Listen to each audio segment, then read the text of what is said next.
Brought to you by Palvi Agrico. आता शेतीसाठी जे काही लागणार ते घरपोच मिळणार, तेही मोबाईलच्या एका क्लिकवर। निलेश राणे स्वतःच्याच भावाविरोधात ही आघाडी का करत असावेत याबद्दल तुम्हाला काय वाटतं?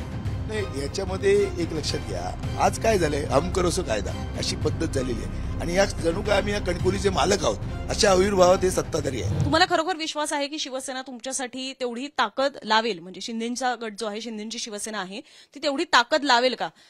तुमच्यासोबत एक दगाफटका हा सांगलीमध्ये कशा पद्धतीने झाला गेल्या वर्षी हे आपण पाहिलेलं आहे की ज्याच्यामध्ये काँग्रेस दिसायला सोबत होती, पण एक अर्थ आहे, आम्ही जे ग्राउंड लेवलला पाहिलेलं आहे त्याच्यामध्ये असंच दिसून येत होतं की काँग्रेस ही विशाल पाटील यांच्या पाठीशी जास्त राहिली लोकसभा निवडणुकांच्या वेळेला आणि चंद्रहार पाटलांना तेवढा साथ मिळाली नाही। भले दिसायला महाविकास आघाडीच्या स्टेजवर सगळे एकत्र दिसत होते, तर हाच विश्वास तुम्हाला सुद्धा इथे शिवसेनेबद्दल आहे? निलेश राणे स्वतःच्याच भावाविरोधात ही आघाडी का करत असावेत याबद्दल तुम्हाला काय वाटतं? नाही, याच्यामध्ये एक लक्षात घ्या, आम्ही सगळ्याच राजकीय पक्षांना सामावून घेतलेलं आहे।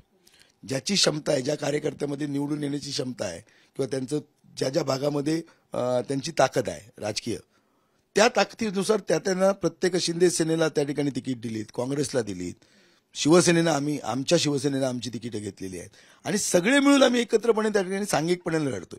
कारण कसं आहे की या सत्ताधाऱ्यांच्या विरोधात जर लढायचं असेल, जर आम्ही एक संघ नसलो, मतांची विभागणी झाली, तर परत तेच सत्ताधीश या शहरावर येणार। आज काय झालंय, हम करो सो कायदा अशी पद्धत झालेली आहे आणि या जणू काय आम्ही या कणकुलीचे मालक आहोत अशा अविर्भावात हे सत्ताधारी आहेत आणि मी या सगळ्या जनतेला आम्ही विकत घेतलंय, पैशाच्या जोरावर आपण विकत घेतलेलं आहे, यापुढे घेऊ शकतो अशा प्रकारे एक सत्तेचा माज या सत्ताधाऱ्यांना आहे आणि म्हणून ह्या जनतेतला हा उठाव आहे।